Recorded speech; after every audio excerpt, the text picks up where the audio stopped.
Bon, donc il y a ceux qui sont en ligne, je salue aussi, je suis ravie de toute cette, participation. Donc c'est vrai que le contexte, nous interpelle, hein, ces fortes, chaleurs aujourd'hui et c'était bien un des enjeux, de notre projet de montrer comment qualité de l'air et climat sont liés et l'autre objectif était aussi de mesurer l'impact sur les publics sensibles. On est vraiment au cœur de l'actualité. Donc, il y a un an, on lançait le projet Air respirable à Toulouse, mais moi, je suis ravie qu'un an après, voilà, on puisse vous restituer tout le résultat de ce travail. Donc, j'irai pas tellement plus loin, mais il faut quand même que je remercie les équipes. Donc, Lydie, Alex et Léonie, Mohan et Yves qui se sont chargés de l'animation, ainsi que tous les bénévoles euh, que je vais peut-être oublier de citer, mais ils m'excuseront, qui ont participé et qui ont fait la réussite de ce projet. Et je remercie aussi les équipes d'Atmo Occitanie qui nous ont soutenus et conseillés tout au long du projet. Et voilà, je n'irai pas plus loin. Merci encore une fois d'être là. Et j'espère que cette journée sera fructueuse pour tous. Et je repasse la parole à Alexandre et Pierre-Yves. Merci. Donc du coup, je vais vous présenter. Alors j'ai un quart d'heure, hein, Toulousain. Donc pour présenter donc les enjeux de la qualité de l'air et comment les enjeux varient selon les milieux. Alors déjà, vous nous connaissez Atmo Occitanie. Je vous ai mis les slides quand même. S'il y a des questions, s'il y a un besoin d'éclairage, bien sûr, j'aurai l'occasion de vous préciser le cadre d'intervention.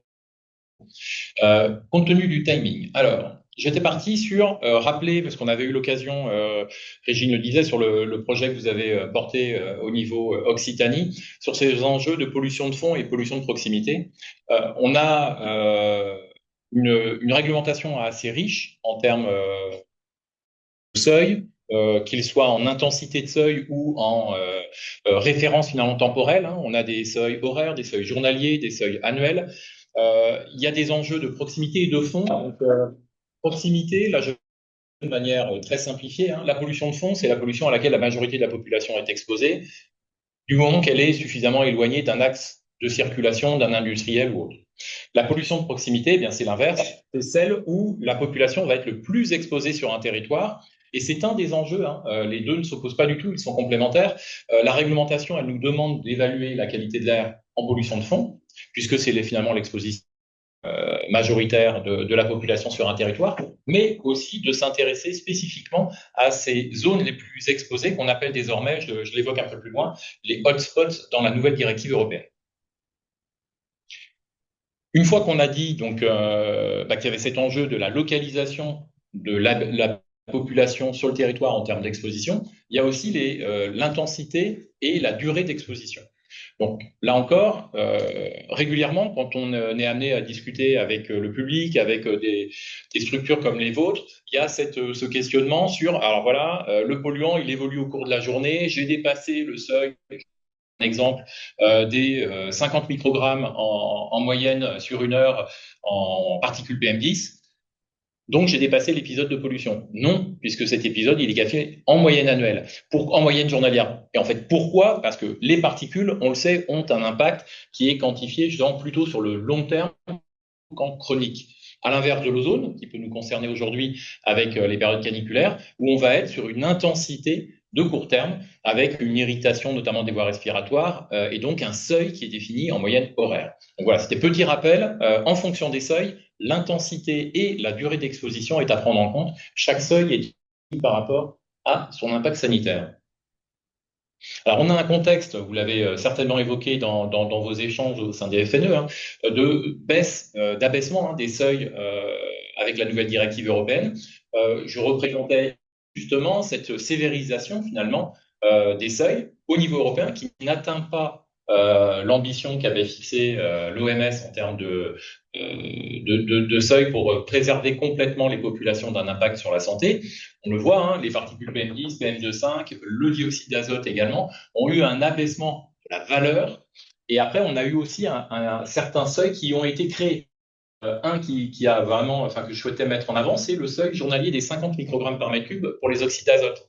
Sachez que donc ça n'existait pas jusqu'alors. On avait uniquement la valeur moyenne annuelle comme référence pour qualifier une situation de dépassement sur un territoire. Le fait d'avoir introduit 50 microgrammes par mètre cube en moyenne journalière fait que, typiquement, dès aujourd'hui, quand on regarde les situations sur des stations de trafic qu'on a en Occitanie, on est, notamment sur Perpignan et Montpellier que j'ai en tête, déjà en dépassement. C'est-à-dire que là, déjà, on peut déjà dire que sur l'année 2026, j'ai déjà plus de 18 dépassements de ces 50 microgrammes sur des stations à proximité d'axes de circulation. C'est ça qui est intéressant avec ce nouveau seuil, c'est qu'on va travailler en exposition ponctuelle et en cumul d'expositions ponctuelles, ce qui nous vient compléter finalement l'approche qu'on avait jusqu'à maintenant qui ne concernait que la moyenne annuelle et il fallait attendre que l'ensemble de l'année soit passé pour qualifier une situation de dépassement. Et alors, le dispositif, il est intégré par rapport aux enjeux locaux. Alors là, je vais passer, là aussi, dans les échanges qu'on a eus, il y avait ce questionnement sur, vous avez réalisé des mesures avec différents appareils là, que vous aviez déployés sur des environnements à Albi, de Maurier-Narbonne également. L'enjeu, il est de travailler la représentativité de ce dispositif de mesure. Donc là aussi, comment on procède au sein d'Atmo Occitanie, comment finalement notre action, la nôtre, mais qui inspire bien sûr les vôtres aussi, puisque tout ça découle d'une ambition collective d'être représentatif de l'exposition de la population. On va prendre en compte typiquement dioxyde d'azote ou de particules comme vous l'avez fait. Il faut s'intéresser aux sources, on va le voir juste après, mais il faut s'intéresser aussi à la distance de ces sources. On a en bas de cette slide, je vous ai rappelé notamment typiquement qu'est-ce qu'on va prendre en compte pour qualifier un site trafic. Il faut qu'on soit à moins de l'axe de circulation, il faut qu'on soit à au moins 25 mètres d'un axe, d'un carrefour entre différents axes, il faut qu'on soit représentatif de 100 mètres minimum de longueur d'axe routier et que ce site soit accessible au public. Donc c'est ça, c'est un peu la caractéristique d'un site de proximité de trafic routier. Et on a ce même type d'exigence pour des situations de fond. Il faut qu'on soit à plus de temps de distance des premières sources, avec une densité de population à un certain niveau. Donc l'ensemble de ces critères vont permettre de dire oui, je suis représentatif d'un hotspot, d'un environnement trafic routier, et je suis en capacité d'évaluer de fait si je respecte ou pas la situation par rapport à la réglementation pour la protection de la santé. L'ensemble de ces paramètres, de ces critères, ils sont définis dans le référentiel technique national, le RTN, que je rappelais là. Donc ça, c'est un document qui est piloté par le ministère, mais accessible de tous sur le site du laboratoire central de surveillance de la qualité de l'air, le LCSQA. Un point que je souhaitais mettre en avant, c'est l'étude de représentativité des stations. Ça, c'est quelque chose qui arrive, c'est en cours de transposition et c'est nouveau. Jusqu'alors, si je prends l'exemple donc de Toulouse ou Montpellier, on a 3, 4, 6 stations sur le territoire, mais qui sont des mesures ponctuelles avec une représentativité qu'on évaluait finalement par rapport à des critères qui étaient définis, mais on n'avait pas de cartographie de cette représentativité. Sachez que, voilà, à partir de l'année prochaine, on sera en capacité, la méthode est en train d'être calée avec les instances nationales et en région, on sera en capacité d'évaluer la représentativité des stations de mesure. Donc de dire, ici on a une station pas loin d'ici qui est au théâtre des Mazades, elle est représentative de quelle surface du territoire de l'agglomération toulousaine. Ça c'est nouveau, c'est une nouvelle exigence réglementaire. Au niveau des dispositifs de mesure, là aussi on a différents types. Vous avez mené des campagnes ponctuelles. On va adapter, nous, le dispositif dit réglementaire, on va l'adapter sur une agglomération. Ici, je vous fais un focus sur Toulouse. On va l'adapter par rapport à, dans un premier temps, on va avoir un minimum de stations obligatoires à installer sur le territoire. Ça, c'est ce qu'on appelle le dispositif minimum. C'est la directive européenne qui le définit. Et après, on va venir compléter ce dispositif pour améliorer la connaissance justement sur le territoire. Si je prends l'agglomération toulousaine, c'est la même chose sur Nîmes ou sur Montpellier ou sur Albi, où on va réaliser prochainement ce type de mesures. On va déployer, vous voyez, c'est tous les petits points jaunes, on va déployer des mesures complémentaires qui vont être notamment à proximité des axes de circulation pour évaluer les niveaux les plus élevés de concentration et s'assurer que les cartographies qu'on va réaliser après sont conformes avec ce qui est observé sur le terrain. Donc, l'ensemble de la localisation des sites de mesure qu'on réalise, qu'ils soient minimum réglementaires, c'est les points verts, ou qu'ils soient pour des besoins ponctuels, sont accessibles. Je vous ai remis l'adresse en haut et puis on pourra rééchanger après si vous le souhaitez là-dessus. Vous pouvez consulter la localisation des sites de mesure réglementaires minimum, mais aussi complémentaires. Et alors après, ce qui est, comme je l'évoquais, important, bien sûr, c'est pour qualifier un site, pour l'installer, pour choisir de retenir ce site comme étant justement à risque pour les populations, on va s'intéresser aux sources. Donc là, pour travailler de pollution, on a l'inventaire des émissions de polluants atmosphériques. Donc, ça, c'est les quantités de polluants qui sont rejetés. Donc, il faut prendre en compte, là aussi, ces quantités de polluants en fonction, là aussi, qui sont sources. J'ai fait un focus ici sur le transport. Donc, le transport en Occitanie, c'est 64% des émissions d'oxyde d'azote sur l'ensemble du territoire. Donc, quand on est dans une agglomération, c'est bien plus. On est plutôt autour de 75, voire 80% sur les principales agglomérations d'Occitanie. Donc, le transport, c'est en fait un ensemble d'acteurs qui vont être source de polluants. Donc, ce qui est important derrière, c'est de considérer l'exemple que j'avais retenu ici, c'est on a 64% donc de contribution, mais cette quantité d'oxyde d'azote émis par le transport routier, elle est à mettre en perspective finalement du type d'axe sur lequel vont être émis ce polluant. On voit que finalement le milieu urbain, à l'échelle de l'Occitanie, ne pèse que 20% des émissions, que les autoroutes pèsent 5% des émissions. Donc là aussi, ça peut permettre, alors là j'avais pris pour une simplification de propos, mais vous pouvez bien sûr consulter cette donnée à l'échelle d'intercommunalité sur notre site internet, et vous pourrez comme ça voir quel est l'axe finalement, quelle est la typologie d'axe la plus émettrice, celle qui contribue le plus aux émissions de polluants sur le territoire. Et de la même manière, vous pouvez avoir le graphique que vous avez dessous, voir un peu quelle est la contribution des différents types de circulation, que ce soit la circulation en véhicule particulier, c'est-à-dire le citoyen lambda, l'activité économique au travers des véhicules utilitaires ou les poids lourds. Et ça vous permet là aussi de qualifier quelle va être la source et donc alimenter le choix des sites d'évaluation. J'ai le même, mais je vois que le temps passe, donc j'accélère. Sur la partie résidentielle, on a le même sujet, c'est-à-dire qu'on va regarder quelles sont les sources de pollution, qui contribuent à quoi. Là, j'avais pris le focus sur les particules PM2,5. On voit que c'est essentiellement, alors, il faut comprendre que c'est pour les PM2,5, on a 99% des PM2,5 qui viennent du résidentiel tertiaire, elle est associée au chauffage au bois. Donc c'est une grosse part, c'est qualité des émissions de PM2,5 du secteur résidentiel qui vient du chauffage au bois. Là aussi, donc dans le choix des sites qu'on va investiguer pour le suivi des PM2,5, on va privilégier des zones pavillonnaires qui vont être plutôt au chauffage au bois. On ne va pas se mettre au bord d'une chaufferie collective, puisque on serait cette fois dans une proximité par rapport à un acteur dit industriel. On va plutôt être en pollution de fond dans du secteur pavillonnaire plutôt qu'à proximité d'un axe de circulation. On aura moins de présence potentielle de PM2,5. Ces quantités d'émissions, donc j'ai bien barré concentration, on parle bien de quantité de polluants, pas des concentrations, on les connaît à l'échelle régionale et ça nous permet de réaliser des cartographies de concentration. Je vais passer, je pourrais vous laisser ces éléments-là. C'était les éléments de la directive qui requalifient la modélisation, la cartographie de concentration dans le dispositif d'évaluation de la qualité d'air. Jusqu'alors, on en avait parlé aussi avec les équipes de FNE, c'est vrai que c'était beaucoup la mesure qui faisait foi. Là, on a un changement dans la nouvelle directive qui va considérer beaucoup plus la cartographie et la modélisation comme un outil d'évaluation de la qualité d'air. Derrière la sémantique, c'est extrêmement important, puisque jusqu'alors, pour qualifier une situation de dépassement d'une valeur limite pour la protection de la santé, il fallait systématiquement installer une station de mesure. Et c'est compliqué d'installer une station de mesure. Vous avez eu à installer, dans le cadre de votre projet, des dispositifs de mesure. Il faut trouver le site qui soit représentatif, alimenté électriquement, vous ayez l'autorisation d'installer sur le domaine public. Donc, c'était une contrainte. Aujourd'hui, la modélisation permettra elle-même de qualifier une situation de dépassement de valeur limite. Alors, le cadre technique et réglementaire est en train d'être défini avec le ministère et l'Europe, mais c'est déjà une grande avancée. Donc, une fois qu'on a dit ça, la cartographie, c'est finalement le deuxième volet du dispositif d'évaluation de la qualité de l'air, la mesure, l'inventaire, la cartographie. La cartographie, on a travaillé là aussi avec les équipes pour intégrer l'incertitude.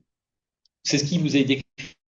On a, là aussi, quand on fait des cartographies de concentration, comme toute méthodologie d'évaluation, elle est entachée d'une incertitude. Et donc, on a désormais intégré dans toutes nos communications, vous aurez des plages de concentration ou des plages des bornes de population exposée, entre 10 000 et 150 000 personnes sont exposées. Donc, ça peut paraître très important, ces plages de population. On se dit entre 10 000 et 150 000, il y a quand même une sacrée différence. Sauf que aujourd'hui, les seuils de concentration l'exigence est relativement importante. Quand on fixe un seuil à 10 microgrammes pour les particules PM2,5, finalement, Si je prends une incertitude de 20%, qui est celle aujourd'hui sur la mesure des particules PM2,5, eh bien, je vais me trouver entre 8 et 12. Et bien, entre 8 et 12 microgrammes, je vais me retrouver en effet entre 10 et 100 000, 200 000 personnes qui sont exposées à la pollution de l'air. Donc ça, c'est un élément que vous ayez en tête. Les plages de concentration, les plages de population exposées qu'on délivre aujourd'hui. Pourquoi ces plages? Eh bien, pour intégrer l'incertitude sur les cartographies. Je vais avancer. Je sais pas, on est bon. On a une petite minute. On a une petite minute. Alors, les cartographies de concentration, elles sont réalisées, je vous disais, avec tout un tas d'outils. L'objet, c'est d'utiliser là aussi le bon outil pour l'usage qu'on souhaite en faire. Aujourd'hui, sur les principales agglomérations qui vous sont représentées ici, on fait déjà des cartographies haute définition, c'est-à-dire qu'on est avec une résolution. Ici, on a mis 50 mètres, mais sur même Toulouse et Montpellier, Perpignan, on est à 25 mètres de résolution. C'est-à-dire qu'on est capable d'évaluer la concentration tous les 25 mètres par modélisation. On a un autre modèle à l'échelle régionale, plutôt pour les particules, pour l'ozone, typiquement, comme on a en ce moment sur ces périodes caniculaires, on va travailler avec une résolution 3 km. C'est-à-dire qu'on est capable d'évaluer finalement tous les 3 km la concentration moyenne. Donc quand on travaille avec ce type de modèle, on peut évaluer l'exposition max à l'axe de circulation. Quand on est sur un modèle régional, ça n'est pas fait pour ça. Donc c'est important là aussi dans l'interprétation que vous pouvez faire de cartographies qui vous sont présentées à l'échelle locale ou nationale, d'avoir ça en tête. Il faut bien s'attacher à comprendre quelle a été la donnée d'entrée qui a été utilisée pour faire cette modélisation et quelle a été la résolution, c'est-à-dire la précision du modèle qui a été utilisé pour faire cette évaluation. Et alors, un élément, parce que là aussi, ça avait fait l'objet d'échanges, sachez que toute cartographie est validée. Là, c'était une illustration sur Montpellier, mais on va comparer axe par axe. On a installé des capteurs qui vont nous permettre de voir comment c'est comporté. Alors, sur la colonne de gauche, c'était la mesure, la colonne de droite, c'est le modèle. Et ça va nous permettre de voir si on est comparable. Donc, tout ce qui est sur la ligne du milieu, finalement, montre qu'on est pile au même niveau de concentration. Donc, on voit qu'on a des écarts, et c'est normal. Un modèle reste un modèle. Une mesure reste une mesure. La mesure, elle est aussi entachée d'incertitude. Mais on voit que, globalement, on répond à des critères de validation et ça permet d'avoir confiance dans la donnée. Je passe tout ça, du coup, parce que je n'ai pas le temps. Et donc, un exemple de comment utiliser la donnée de cartographie. Ici, j'illustrais sur Montpellier, mais c'est les cartes d'impact sanitaire. On les réalise sur l'ensemble des territoires, les grandes agglomérations et tous les territoires partenaires, que ce soit Albi, Montauban, Béziers, enfin voilà, tous les grands agglos, on réalise ce type de carte. Ça vous permet de situer finalement de comprendre les enjeux d'une manière simplifiée. Tout ce qui est vert, je suis en dessous du seuil de l'OMS. Quand je suis en jaune, je suis au-dessus du seuil OMS. Quand je suis en rouge, je suis au-dessus du seuil en 2030 par la nouvelle directive européenne. Et quand je suis en rouge très foncé, je me retrouve au-dessus du seuil qui est aujourd'hui en vigueur et qui est en vigueur jusqu'en 2030. Donc ça, c'est des cartes qui ont été construites pour faciliter finalement l'appropriation par les élus, par les techniques dans les collectivités, mais aussi par le grand public. Sachez que ces cartes, elles vont être mises à disposition de tous dans un format, alors qu'on dit vectoriel, c'est-à-dire sous SIG, mais dans les équipes FNE, il y a des gens qui savent utiliser ces données-là. Et donc, du coup, ça vous permettra de situer finalement quel est le niveau de concentration sur le territoire. On a un autre indicateur qu'on communique désormais qui est la concentration médiane, la concentration max, la concentration minimum au niveau des habitations. Parce que derrière ces cartes, finalement, il y a aussi des grandes zones en dépassement où il n'y a personne qui habite. Quand on est au milieu de l'autoroute A9 ou le long de l'A61, on est peu exposé à la pollution d'air parce qu'il n'y a personne qui y habite. Et ce qui nous intéresse en termes de législation, c'est bien l'exposition là où réside la population. Et donc, on a sorti ce type d'indicateur qui montre, c'était le message que je souhaitais vous passer, c'est que vous avez l'année 2023, 24, 25, on voit que les valeurs hautes diminuent, mais par contre que la valeur médiane reste la même. Ça montre quoi? Ça montre qu'aujourd'hui, l'action permet quand même d'agir sur les niveaux. On a bien une baisse de nos habitations les plus exposées dans le temps, mais par contre que sur la médiane, donc on pourrait qualifier la moyenne des concentrations observées, on voit qu'on reste quasiment au même niveau. Donc aujourd'hui, l'amélioration de la qualité de l'air, elle est surtout visible le long des axes de circulation, en tout cas pour le cas présent que je vous présentais sur le NOV. Et je vais passer. Et, voilà. Et sachez que tous ces éléments, vous les avez sur le site internet. Les cartes que je vous présentais, qui pour moi sont le meilleur outil pour le citoyen pour comprendre quels sont les enjeux sur son territoire. Elles sont consultables en ligne, accessibles à tous sur le site internet et comme les autres ressources que vous connaissez qui sont sur notre site web.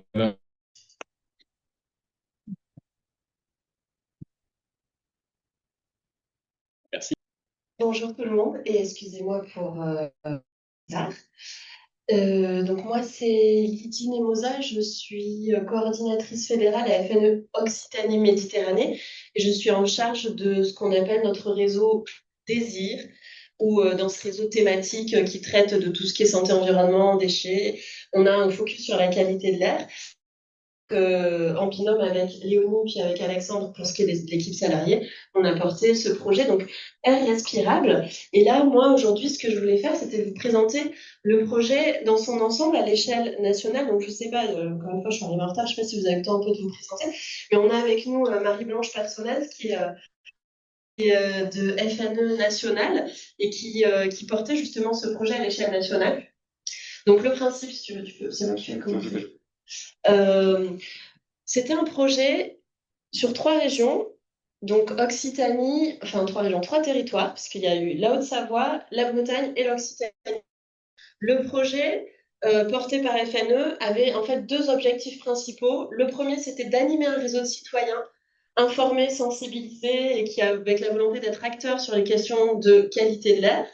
Et l'autre objectif du projet, c'était justement d'organiser des campagnes de mesure et de se mettre en fait dans la peau d'une ASQUA, de Atmo Occitanie, avec toutes les contraintes que vous a présentées Pierre-Yves pour le choix des sites de mesure.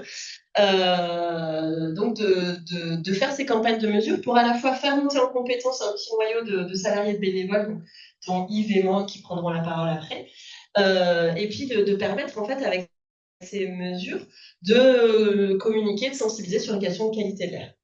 Voilà. Avec l'objectif final, une fois qu'on a en fait fait cette animation de réseau, montée en compétences, ça serait vraiment d'avoir un vrai réseau de citoyens sur la qualité d'air. C'est aussi l'objectif de cette journée aujourd'hui. C'est que si vous voulez rejoindre ce réseau activement, n'hésitez pas à vous manifester. Juste, pardon, un petit point par rapport aux mesures, parce que là, Pierre-Yves nous a parlé des mesures officielles. Les atouts de la mesure citoyenne, ce qu'on va faire, donc je vous ai dit, il y a 2 grands objectifs. L'objectif réseau, l'objectif campagne de mesure. Donc là, on va cibler la présentation de ce matin sur les mesures. Et les mesures citoyennes, l'intérêt des mesures citoyennes, c'est d'aller produire de la donnée là où il n'y en a pas. Et ça a un petit peu été le cas de notre projet à Respirable, on verra tout à l'heure. Les choix de nos sites de mesure ont été validés avec ATCO. D'engager davantage de personnes, donc c'est une façon de sensibiliser les citoyens et leur expliquer comment. Bon, pour que ce soit à peu près réussi, il faut qu'on choisisse bien les sites d'implantation, qu'on soit transparent, qu'on échange avec Atmo, qu'on choisisse une durée de mesure adaptée et qu'on s'assure que les données qu'on a produites soient compréhensibles. Voilà, donc ça, c'est Yves et moi qui en parleront après de est-ce qu'on a bien réussi notre campagne de mesure. Alors, le projet Air Respirable, on a utilisé 2 types de capteurs. Alors, ce sont des capteurs qui peuvent être utilisés par des professionnels. Donc, on n'est pas sur du petit capteur citoyen qui donne des appréciations. On est quand même sur un capteur qui donne des valeurs. Mais on est sur de la mesure officielle. On n'est pas non plus sur du niveau de ce que peut utiliser Atmo pour faire ces mesures, d'accord? On avait quand même donc ces 2 capteurs QNAC, donc le AirLead là qui est un peu plus petit. C'est des capsules. Là, vous avez le format comme il a été imposé à Albi, puis celui-là, c'est celui qui a été posé à. Donc, en fait, c'est des petites capsules que vous venez implémenter. Là, c'est le dessous du Funaclit, ou Light, comment vous le prononcez, qui permettait donc de mesurer dioxyde d'azote, donc qui est notamment indicateur par rapport à tout ce qui est trafic routier. L'ozone, c'est donc un polluant secondaire qui est transformé, qui peut justement secondaire, donc je vais y arriver, excusez-moi, il faut que je me reprenne mes esprits, qui peut être formé par le NO2 et c'est notamment lié aux hausses de température. Et puis, ça mesure les particules fines, donc les PM2,5. Donc ça, c'est vraiment ce que ça mesure. Et après, il y a aussi l'interprétation, des mesures de PM2,5, on a des estimations sur les PM10. Donc, qui sont en fait des polluants réglementaires.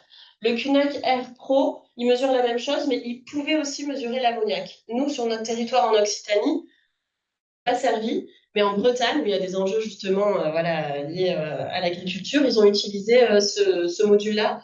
Ils ont posé un des points de mesure a été posé justement pour aussi travailler sur cet enjeu-là. Qu'est-ce que je voulais vous dire de plus? Peut-être, oui, tu peux passer, parce que j'ai pas précisé. Voilà, là, vous avez les sites et les périodes de mesure. Donc, les contraintes étaient les mêmes, puisque je vous dis, il fallait qu'on se mette dans la peau d'Atmo. Donc, on avait pour idée de, à chaque fois, sur chaque territoire, il fallait qu'on ait un site fond urbain, un site trafic et un site rural. Donc, on commençait en Bretagne.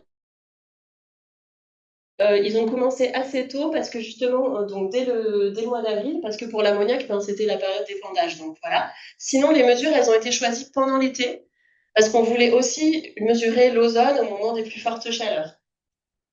Ça a été le cas pour nous en Occitanie, où on a eu le capteur du 20 juin au 9 juillet. Donc vous avez notre site proximité trafic qui a été posé au bord de la rocade d'Albi, et c'est Yves qui vous en parlera juste après. Vous avez un site rural qui a été posé à Narbonne, un site à Salelles-du-Bosc, donc c'est dans la volté, c'est notre site urbain, pardon, et le site rural qui a été posé à Salelles-du-Bosc, urbain à Narbonne, pardon. Pendant cette période-là, il y a eu des très fortes chaleurs, donc on a pu mesurer des pics d'ozone, mais ça c'est moi qui vous le présentera. Et en Haute-Savoie, alors ils ont eu un peu moins de chance parce qu'ils l'ont fait à la fin de l'été, et au final, la fin d'année 2025 a été très pluvieuse, donc ils ont eu des résultats qui ont été un peu biaisés par l'humidité et la pluie. Voilà rapidement ce que je voulais vous dire. Je pense que tu peux passer. Et donc là, par rapport aux mesures citoyennes, les objectifs vraiment présentent le projet, enfin je vous ai présenté en grande ligne le projet. C'est vraiment de sensibiliser et on utilise du matériel fiable. Donc là, je vous ai parlé des QNAC. Juste après, il va falloir bien suivre parce qu'en fait, on va faire un petit retour en arrière. Moi, on va prendre la parole et il va parler de ce qu'on a fait nous à FNE Occitanie avec un petit capteur qui est posé juste là. C'est moi qui va vous en parler. Mais c'est de la même façon, c'est un matériel qui est assez fiable. Alors moins que les QNAC, hein, c'est un truc portatif, voilà, mais on n'est pas non plus sur du petit appareil citoyen. Et ça nous permet, en fait, et ça c'est moi qui va bien vous en parler, d'alerter la population et les pouvoirs publics, même si ce n'est pas des mesures officielles. C'est un bon outil pour sensibiliser, mais à chaque fois qu'on fait ce genre de campagne, donc que ce soit sur air respirable, ou avec les campagnes que Mande va vous présenter juste après, qui ont été faites avant avec ce petit appareil, on insiste bien sur le fait que nous, on sensibilise et on ne surveille pas et que nos données ne sont pas officielles pour pouvoir les utiliser justement pour faire du contentieux. Mais bah, vous allez voir avec les exemples que Mande va vous présenter, ça nous permet quand même d'alerter et de pouvoir faire bouger les choses et d'avoir parfois des belles réussites quand même. Voilà, c'est à peu près tout ce que j'avais prévu de vous dire. J'espère que j'ai rien oublié. Et donc, je vais laisser la parole à Mande qui va vous parler merci Yves, qui va vous parler des campagnes que nous avons menées et réussies avant ce projet respirable avec notre petit appareil Aérotrack. Bien, bonjour. Donc, moi, c'est Manda Chérard. Je suis référent qualité de l'air en Languedoc-Roussillon. Je ne vais pas vous assommer de chiffres ni de techniques, puisque je suis écologue de formation, hein. Donc, je vais vous parler de campagnes de mesures citoyennes qui, comme il a été dit, ont fait bouger les choses. La première, c'est une campagne de mesures qu'on a menée à Sète, en lien avec le transport maritime. Et la deuxième, une carrière qui est d'un village à Baïchas dans les Pyrénées-Orientales. Alors, le type de matériel qu'on a utilisé, donc, il est là-bas, donc, il est portatif. C'est le type de matériel qui est utilisé notamment dans l'industrie pharmaceutique et de la micro-informatique pour avoir ce qu'ils appellent des chambres blanches. Donc, normalement, avec très peu de particules fines en suspension. Donc, cet appareil donc, qui permet de mesurer, donc, faire un comptage de particules, c'est aspiré par le petit bout là qu'on voit. Et en fonction donc, du temps d'exposition, on va avoir plein de litres d'air qui vont être analysés grâce à un faisceau laser. Donc, dans notre cas, on a mesuré pendant 1 minute, puisque c'est ce que nous a préconisé le fabricant. Donc, c'est le même type de matériel qui a été acquis par FNE National en 2015, qui nous a été prêté pour faire les mesures en 2019, et nous avons acquis le même type de matériel en 2022. Donc, ce type de matériel est très utilisé par les ONG européennes. En Naboo, qui a fait pas mal de mesures sur la qualité de l'air autour du bassin méditerranéen. Voilà. Donc, concernant la pollution de l'air à Sète, alors la particularité de Sète, c'est que c'est un port dans la ville. Voilà, ou une ville-port. Voilà. Donc, du fait de la proximité donc, du port des habitants, donc on va avoir quand même un impact important donc, la, des navires, hein, de tous les bateaux. D'autant plus que il y a la plus forte source, elle est liée au transport maritime par les ferries, qui font une ligne régulière 7 Tanger.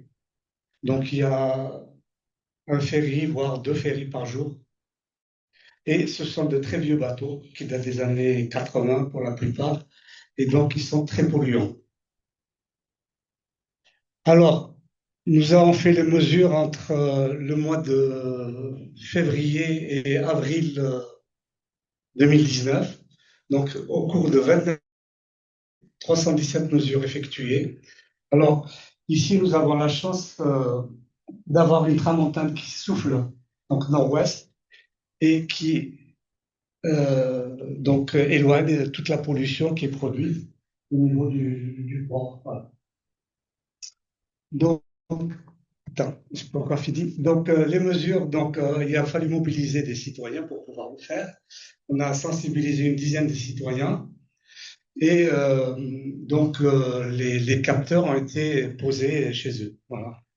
Sauf au niveau de la gare Orciétier et l'entrée Est, où donc c'est donc dans l'espace public, on a fait des mesures. Alors, qu'est-ce que ça a donné en termes de mesures? Donc, très succinctement, et on a fait une petite représentation très synthétique de cela.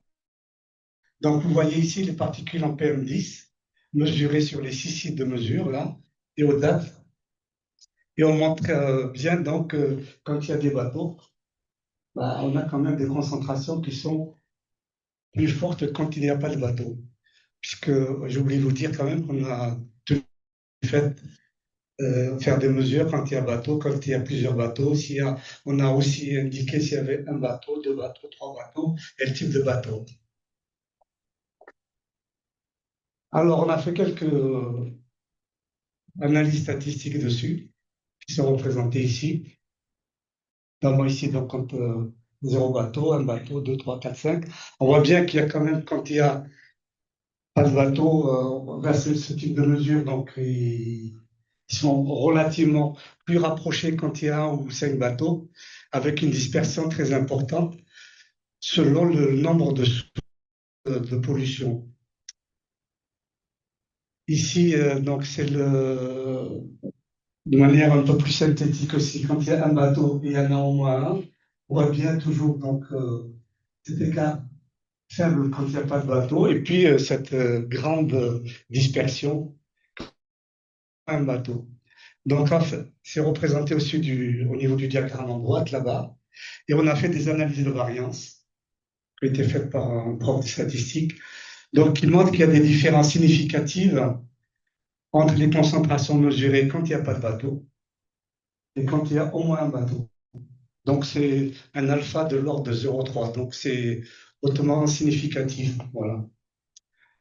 Alors, en termes de résultats, après, en termes de mobilisation, il y a, d'une part, on a fait une conférence de presse ouverte au public euh, en juillet 2019. Et beaucoup de monde. Et il y a eu beaucoup de médias, d'autant plus qu'à la même époque, il y a eu pas mal de nationaux qui ont parlé de la pollution par les bateaux, ce qui fait que ça a été très porteur. Donc, on a eu pas mal de médias nationaux et régionaux qui sont venus à cette conférence de presse et qui ont donc relayé l'information, ce qui a permis donc de sensibiliser de manière très forte la population sédoise, en plus des personnes qu'on a mobilisées pour. Après, en termes de recommandations aussi, sur le plan des mesures qui peuvent être faites par notamment la région qui est gestionnaire du port. Juste après, donc, il y a eu un article dans le Midi Libre local. Les gens disaient que étaient conscients quand même des problèmes donc, de la pollution par les navires et qu'ils allaient mettre en place donc l'électrification des quais. Donc ça a commencé en 2021. Il y a un quai qui a été électrifié et c'est en cours, c'est pas encore fini. Après, donc en termes aussi de résultats, donc juste après, donc il y a eu des négociations, je dirais, avec la Occitanie pour mettre en place des mesures sur le port. Et donc, il y a une convention entre le port de Seine et Occitanie pour mettre en place donc des mesures normées et officielles au niveau du port. Et après, en termes de résultats aussi, nous avons participé à un colloque qui a été fait à Madrid à l'échelle donc de la Méditerranée, où on a présenté donc les résultats et surtout ce qu'il y a eu, c'est qu'il y a eu une motion de soutien au projet donc de mise en place de ce qu'on appelle une zone d'émission contrôlée à l'échelle de la Méditerranée qui était portée par la France. Donc, ce type de zone était déjà mis en place au niveau de l'Europe du Nord et il n'y en avait pas à cette époque au niveau de la Méditerranée, donc ça a été porté par la France. Le deuxième exemple, c'est lié aux carrières. Donc, une carrière, ici vous la voyez, donc au nord de la ville de Baïchas, du village. Vous avez aussi donc indiqué les vents dominants, là, en haut à droite. Et donc, cette carrière, elle est source de nuisances importantes pour la population, les habitants. Et ils en ont eu marre à un moment, donc, collectif, ça suffit, stop à la poussière. Et ils ont déposé plus de 80 plaintes à la préfecture des Pyrénées-Orientales. Donc, en 2024, Lydie, qui a parlé tout à l'heure, donc, s'est mis en contact avec le collectif pour mettre en place une mesure citoyenne. Voilà. Donc, ici, les mesures elles ont été faites du 8 au 24 avril et 17 journées, 524 mesures effectuées. Et vous avez ici les sites de mesure, il y a 6 sites de mesure. Alors, en termes de résultats rapidement, bon, un exemple, donc, c'est un jour sans tramontane. Donc, comme je vous l'ai dit, donc, la carrière est située au nord. Dès qu'il y a un vent dominant, donc tramontane, dès ce qui est un vent très fréquent dans la région, donc ça amène la pollution au niveau du village. Et quand il n'y a pas de tramontane, on se retrouve donc avec des valeurs. Donc vous avez ici des 2,5.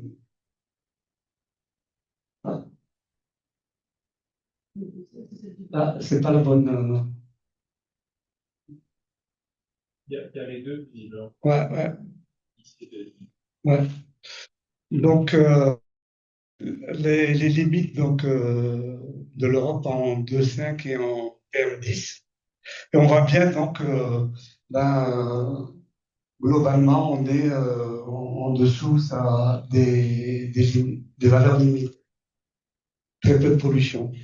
Et quand les jours sans tramontane, les jours avec tramontane, pardon, ben, on a quand même des pics très importants, allant ici jusqu'à 350 ppm, donc, microgrammes par mètre cube, pardon.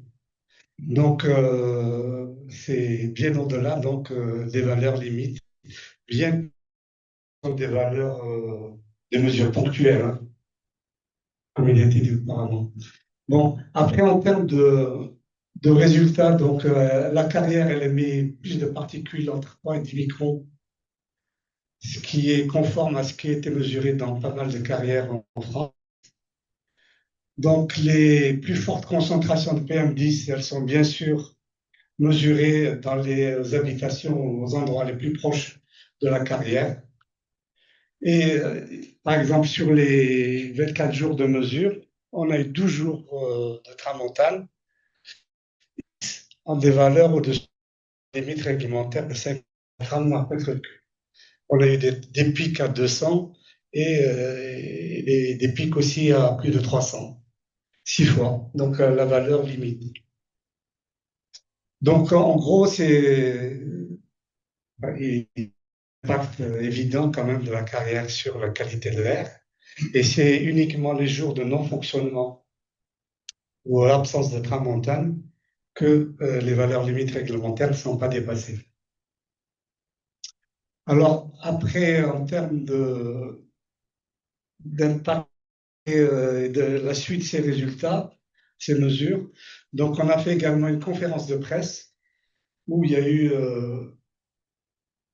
pas mal d'habitants qui sont venus. Je crois que c'est le tiers ou des habitants qui sont venus avec des questions sur la qualité, l'impact sur la santé, notamment sur leurs enfants, bien sûr. Donc, ça a été un bon moment pour sensibiliser donc, la population à la question de la qualité de l'air. Et on a diffusé le rapport donc, à ADMO, à l'ADREAL, à l'ARS, etc. Et en termes de suite aussi, donc, il y a une mise en demeure de la préfecture juste après à l'exploitant pour mettre en place des mesures pour réduire la pollution. Parce qu'il y a eu un arrêté d'autorisation, mais qui a été très peu respecté. Donc, ça a été l'occasion donc, de le faire respecter. Et aussi, un élément important aussi qui est intéressant, c'est que par la suite, on a été contacté par des habitants qui nous ont dit qu'ils avaient mis en place donc, des mesures à l'aide de microcapteurs et qu'ils faisaient donc un suivi également depuis cette date. Voilà. Et les premiers résultats qu'on a eus, il y a eu une réduction importante de la pollution, ce qui a été confirmé aussi par les mesures citoyennes faites par un des habitants. Voilà. Alors, merci. Avant de produire un programme, donc, c'était aussi que faire la suite. Donc, maintenant, on va passer en effet sur, donc, on a parlé précédemment, dans les capteurs QNAT, CLIT, QNAT Pro.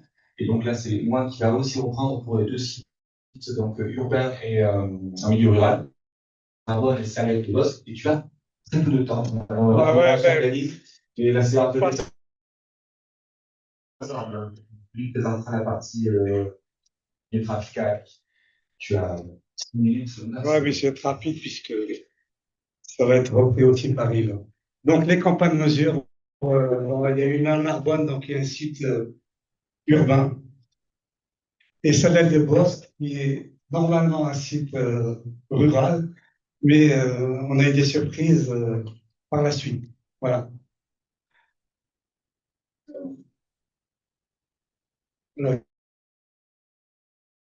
Alors, en termes de mesures, hein,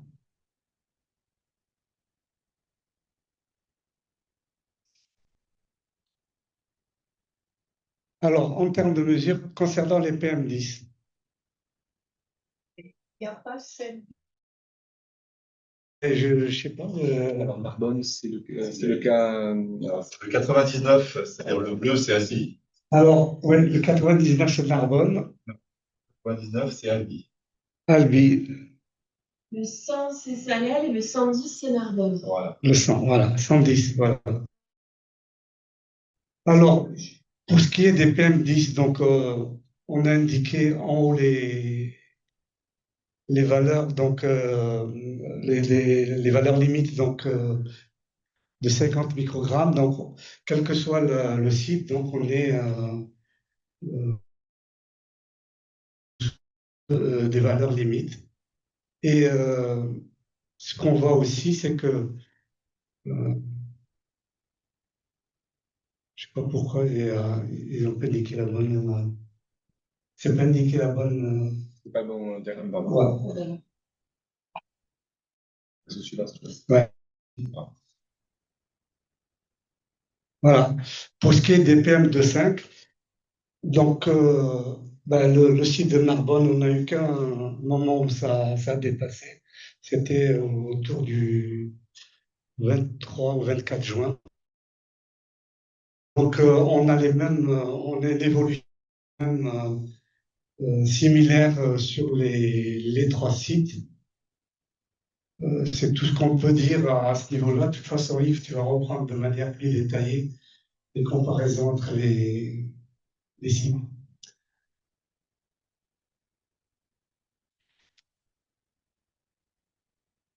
Alors, il y a de l'ozone. Donc, on a eu quelques dépassements qui ont été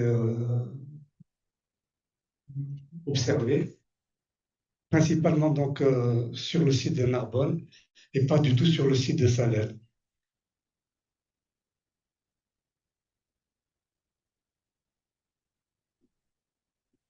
Alors, pour ce qui est de l'ozone, donc on a comparé le site de Narbonne à celui de Perpignan, qui est les stations de l'Occitanie.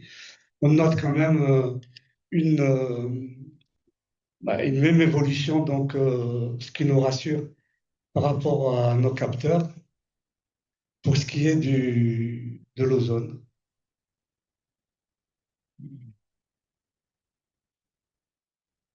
Alors, pour ce qui est du NO2, donc on a eu un petit souci puisqu'il y a eu un dysfonctionnement au niveau du capteur qui a été signalé au début, mais bon, on nous a dit que bon, c'était normal et que ça allait refonctionner.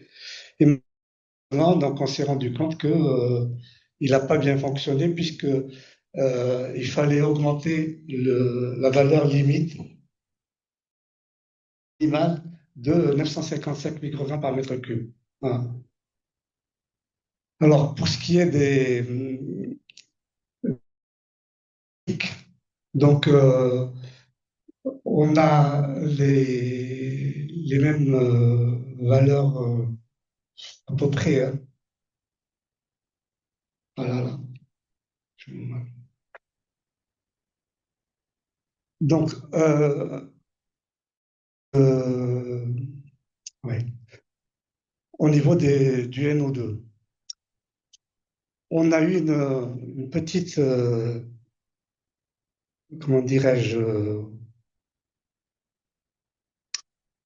interrogation, puisque on s'est rendu compte que au niveau de Salel, il y a eu plus de NO2 que Narbonne. Salel, qui est le site rural, en fait, Ouais, hein, qui a site priori, rural. on s'attendait à ce que ce soit vraiment en dessous. Là, on a été vraiment surpris d'avoir des taux Voilà. qui étaient supérieurs en NO2 Alors, sur le site rural. Ouais. Donc, on a été un peu surpris par cela et en fait, en regardant les roses des vents, on s'est rendu compte qu'il y avait quand même un impact de l'autoroute à 9 qui était en dessous. Ouais, ouais, 900 mètres, à 75, qui était à 900 mètres en dessous. Donc, ce trafic important au niveau de la 75 et du fait qu'il y a des vents quand même qui ramènent cette pollution là-haut. Donc, on a quand même un impact de l'autoroute A75 sur le site de Salers, qui est pourtant un site rural. quelle distance il est de l'autoroute? 900 mètres. Ouais. 900. 900 mètres. 900. 900 mètres. On pensait que les 900 mètres étaient relativement suffisants pour dire que c'est un site rural. Mais en fait, on s'est rendu compte qu'il y a un impact quand même important de l'autoroute A9, le NO2. Globalement, les mesures ont été, les NO2 ont été respectées pour les valeurs journalières sur les deux sites. Et on voit bien donc sur le graphique en dessous, donc la variation du NO2 pour Perpignan, Narbonne et Albi. Donc ça suit à peu près les mêmes courbes. Voilà. Et il n'y a pas eu donc de dépassement sur les valeurs réglementaires. Bien, désolé, donc je pensais que tu allais reprendre bonne partie les comparaisons. Oui, bonjour. Donc, moi, c'est Yves Carrard, j'habite Albi. J'ai pas du tout une formation d'écologue, mais l'écologie m'intéresse beaucoup. Moi, je suis prof de maths. Et j'interviens également sur la transition écologique au niveau des L2 et L3 à l'université d'Albi, parce que c'est devenu obligatoire, normalement, au niveau des formations universitaires. Donc, l'histoire du projet, une appel à manifestation d'intérêt France Nature Environnement national, relayé par les France Nature Environnement régionaux. Et puis, en dessous de tout ça, il y a notre petit groupe d'associations représenté en particulier par Françoise, donc LUPNET 81, qui est affilié à France Nature Environnement Midi-Pyrénées, et qui fédère je ne sais plus combien d'associations. Une centaine. Ouais, tu veux dire Au niveau du département, il y a 13. Au niveau de la région, Une centaine au niveau de la région. Voilà, donc c'est très. Et moi, je fais partie de la petite association Albi Vert Demain qui a milité par rapport à des histoires de qualité de l'air, et donc le sujet m'a particulièrement intéressé. On avait émis aussi bien, si bien je me rappelle, il y avait donc 3 candidatures au sein du Tarn, et il y en a une au final qui a été retenue, celle d'Albi, avec sa particularité trafic. Alors, particularité trafic, là aussi, donc les cartes proposées par la DIRSO, alors c'est 2023, ce qui est en bleu, c'est tout ce qui est autoroutier, ce qui est en rouge, c'est tout ce qui est route nationale. Quand vous avez une largeur variable, que le trafic varie. Voilà. Donc, par exemple, la 68, entre que vous avez dit, on l'a ici. Et ce qui est intéressant, c'est de voir, donc c'est ici que le capteur a été placé, donc en rocade d'Albi, eh bien, on a de l'ordre de 55 000 véhicules en moyenne sur l'année. Voilà, donc 55 000, ça commence à faire, avec en plus une augmentation, le symbole, ça veut dire que c'est une augmentation d'au moins 1% par an, hein, vers le haut, et avec des pourcentages également de poids lourds qui sont assez intéressants à consulter. Enfin bref, il y a quand même un beau trafic sur cette rocade albigeoise qui est assez impressionnant. Alors je vous montre également au passage, puisqu'à un moment on va parler d'une autre station de référence, donc qui est plutôt autour de 60 000, donc un petit peu plus de trafic, mais c'est à peu près le même ordre de grandeur de comparaison quand on sera à cette diapo-là. Voilà, alors donc ça c'est la rocade. Je me suis un petit peu amusé avec Géoportail. Mon idée au départ, c'était de savoir quelle était la population impactée. Les couloirs en général, ça se beaucoup suivant les pôles loin, etc. Donc moi, dans mon idée, c'était au moins 200 mètres de part et d'autre.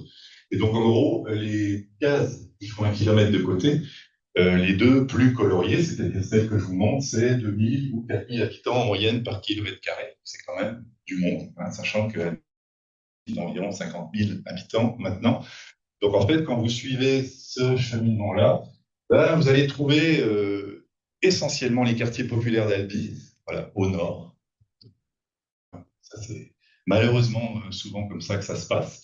Et donc vous avez cette configuration qui, c'est-à-dire qu'évidemment, vous imaginez bien qu'une rocade qui passe vraiment au ras d'Albi comme ça peut poser quelques petites difficultés. Et donc, j'ai le vétérinaire qui s'occupe de mon chien qui a accepté de recevoir le lieu d'implantation. Donc, voilà. Donc, vous avez la clinique vétérinaire, donc je fais un petit peu de pub au passage, qui est là. Vous avez la Nationale 88, qui est donc la fameuse rocade, en gros, entre ce point-là, qui est le point d'installation, et la rocade, on est à 35 mètres, ce qui fait 45 mètres de l'axe routier, si je ne me trompe pas, parce qu'à peu près, c'est considéré comme 10 mètres à ce niveau-là. Et qu'est-ce qu'on a dans le périmètre? Ben, là, ça, c'est une école primaire. Par exemple, vous avez un joli nœud routier également qui est à proximité. Et j'ai tracé, on verra éventuellement l'importance de ces 222 mètres 93, c'est-à-dire peut-être que l'avenue Gambetta, qui est une pénétrante LBV, a un impact sur les mesures de pollution au niveau de la clinique vétérinaire. Voilà, donc ben, je reprends très très vite parce que en ce qui concerne les PM, ben, on ne peut pas dire que la qualification de trafic ait vraiment montré qu'il y avait un impact particulier sur les PM2.5. Moi, je croyais qu'il y aurait peut-être un peu de PM2.5 lié à l'abrasion, par exemple, ou du diesel, parce que les deux sont impactants, mais manifestement, il n'y a pas eu ça, enfin, en tout cas dans les mesures qu'on a faites. Alors, de mémoire, le 25 microgrammes par mètre cube, donc ça, c'est des mesures sur 24 heures, hein, donc de PM2.5. Donc, toujours pareil, le 99, c'est la bleue, hein, c'est la qui ici, c'est le 99 qu'il faut regarder, c'est ça qu'on aurait pu mettre, je plaide comparé. Et donc, le 25, je crois que c'est européenne, et le 15, c'est la norme OMS. J'aime bien la norme OMS. Grand-chose à dire, alors c'est pour ça qu'on s'est intéressé. Je me suis intéressé en particulier plus longuement avec NO2, parce que là, pour le coup, on a quand même quelque chose d'un peu plus typique trafic, avec la courbe qui ici est en vert, hein, donc qui est au-dessus des deux autres. Donc là, ça a évidemment une certaine logique, même si, évidemment, on n'a pas eu non plus un niveau très important. C'est l'été, c'est pas tellement forcément la période où le NO2 est le plus prépondérant. On verra un petit peu plus tard, effectivement. Qu'est-ce qu'il aurait éventuellement fallu faire pour améliorer tout ça? Oui. Depuis tout à l'heure, on voit des courbes qui sont quand même très proches dans leur évolution. Oui. Comment vous interprétez ça? Je suppose que vous avez discuté entre vous. Les pics, c'est toujours à peu près en même période pour les différentes courbes qu'on a vues depuis tout à l'heure. Alors, c'est difficile. Alors, il y a des choses qui peuvent avoir, je dirais, un niveau régional. Par exemple, en gros, quand on regardait les courbes de température, grosso modo, ça suivait quand même assez fidèlement. Après, m'engager à dire que les deux courbes sont vraiment semblables, là, C'est parlant, mais alors, tout à l'heure, je ne comprends pas ça. oui, vas-y, interviens. Hein. Si, et c'est peut-être mon nativité, mais en fait, à chaque fois, les courbes, on voit qu'elles ont le même profil. Et si c'est quelque chose qu'on a fait ressortir, c'est-à-dire que justement, on s'en doutait peut-être pas forcément, parce que c'est quand même entre Alpi, Salem et Narbonne, on est sur un grand périmètre. Et finalement, en termes justement de données, on voit que peuvent être comparées puisqu'elles ont les mêmes profils. C'est-à-dire que finalement, on avait quand même oui, des données qui étaient cohérentes entre elles. C'est ça qui fait qu'on peut justement comparer les différents sites. Et c'est aussi ce qu'a voulu montrer Monde quand il a montré en fait les deux courbes entre Perpignan, mesure officielle, Atmont, et nous avec notre petit capteur à Narbonne. Les courbes, elles se suivaient, elles avaient le même profil. Ça veut dire que les mesures, elles peuvent être comparées, puisqu'en fait, elles sont influées de la même façon par les paramètres température, hydrométrie, topographie, tout ça. Donc le fait que les courbes se ressemblent, ça veut dire que finalement, on est quand même. Alors, il y a quand même une certaine homogénéité de notre région qui fait qu'on peut comparer les différents paramètres. Si je dis pas de bêtises,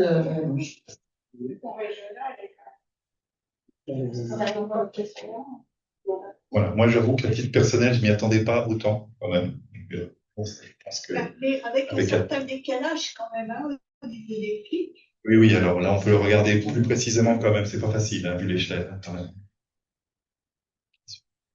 Alors voilà, donc ça c'est une magnifique rose de pollution. Alors c'est à la fois une rose des vents et, comme son nom l'indique, une façon de voir un petit peu spatialement d'où viennent les différentes pollutions. Donc clairement, alors ce qu'il faut comprendre, c'est, voyons ça comme une fleur avec en gros 1, 2, 3 pétales en comptant celui qui est en bas à droite. Plus le pétale est long, plus c'est fréquent. D'accord ? Et donc après, ce qu'il faut regarder, c'est le code couleur. Donc on est sur du NO2 en moyenne horaire, D'accord? Et donc, quand vous êtes évidemment dans le rouge le plus foncé, c'est que vous êtes à entre 35 et 55 microgrammes par mètre cube. Alors attention, hein, comment dirais-je, toutes les classes n'ont pas la même largeur, c'est-à-dire la supérieure, 35-55, c'est 20 microgrammes d'amplitude. Hein. Donc c'est normal aussi qu'on puisse avoir quelque chose d'un peu plus important ici. Voilà. Et donc en fait, ce genre de rôle de pollution m'a beaucoup interrogé. Là, je me suis dit, mais alors le capteur aurait sans doute jamais dû le mettre où on l'a placé, hein, tout simplement. Ben, si vous vous rappelez de la petite carte générale que je vous ai montrée tout à l'heure, la rocade était plein sud par rapport au capteur. Or là, voilà, donc vous le voyez, hein, donc la rocade est quasiment plein sud par rapport au capteur.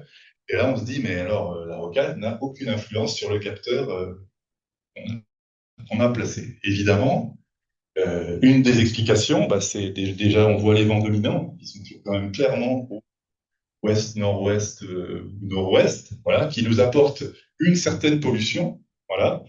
Et bah, la question, au départ, je me suis un petit peu creusé la fenêtre, je me suis dit, d'où est-ce que ça pourrait venir? Alors, très modeste, hein, moi, ma petite analyse que j'ai faite, c'est que je me suis dit, bah, dans cette direction-là, il y a pile poil barre en état, voilà, donc, qui est une pénétrante voilà, qui est assez importante, avec en plus des véhicules qui sont dans des modes de régime, avec pas mal de changements de vitesse, d'accélération, choses comme ça, donc sans doute pas des conditions qui finalement, enfin, des conditions qui finalement encouragent sans doute, dans mon esprit en tout cas, la production de NO2 dans la proximité.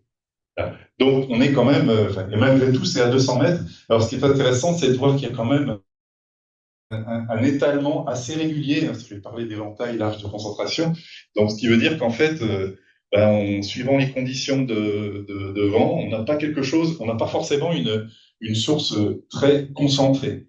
Par contre, moi ce qui m'a intéressé quand même, c'est le petit pétale du bas, qui lui est orienté vers la rocade, c'est discutable, et qui a l'air d'être majoritairement sur des taux de concentration importants. Trop importants. Bon. Alors, après, les collègues d'Atmo me diront si j'ai dit n'importe quoi ou pas, mais en tout cas, moi, c'était un petit peu l'interprétation que j'avais. Alors, comparaison quand même avec les stations de référence, toujours pareil, c'est pas complètement planté avec ce type de matériel. Alors, clairement, moi, j'aime bien quand même que le NO2 à l'épicentre soit dessous le NO2 trafic. Ça semble tout à fait cohérent. Et tout à l'heure, je vous ai dit que le NO2 Montauban, c'était sur un trafic d'environ 60 000 véhicules. Bon, là, nous, on est seulement à 50 000. Donc, le fait que le NO2 Montauban puisse être légèrement au-dessus de ce qui se passe sur Albi, ça me semblait cohérent. Oui?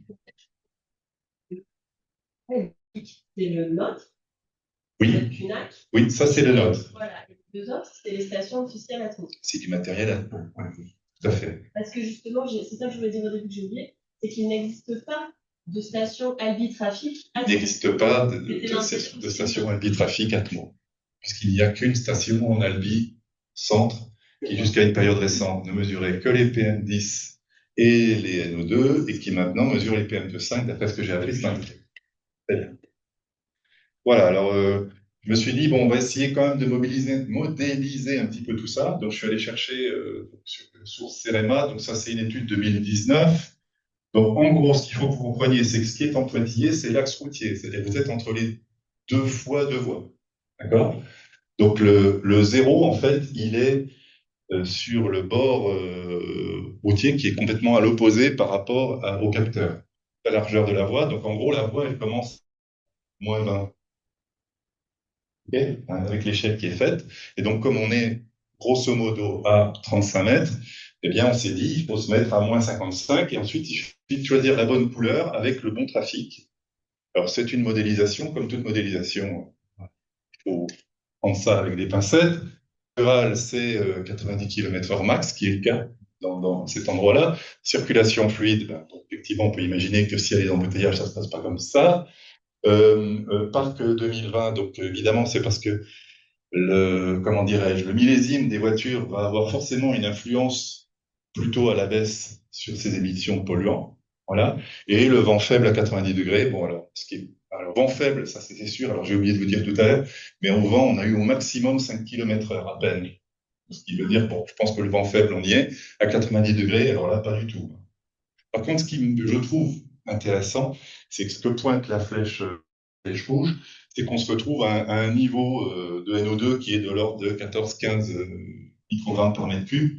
Et en moyenne, nous, on était à 7. Donc, je me dis, bon, il y a peut-être, voilà, en termes d'ordre de grandeur, je trouve ça intéressant. Et alors, ce qui est intéressant aussi, c'est qu'en fait, c'est pas linéaire. C'est-à-dire quand vous passez au vert, c'est-à-dire de 50 000 à 100 000 véhicules, vous n'avez pas un doublement au niveau de l'émission initiale, au niveau de la voie. Donc, c'est un modèle, évidemment, qui est plus complexe que ça, bien entendu.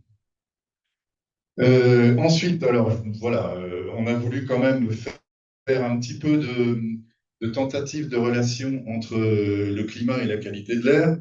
Donc, ce qui est en jaune, c'est une courbe de température avec l'échelle qui est sur la droite.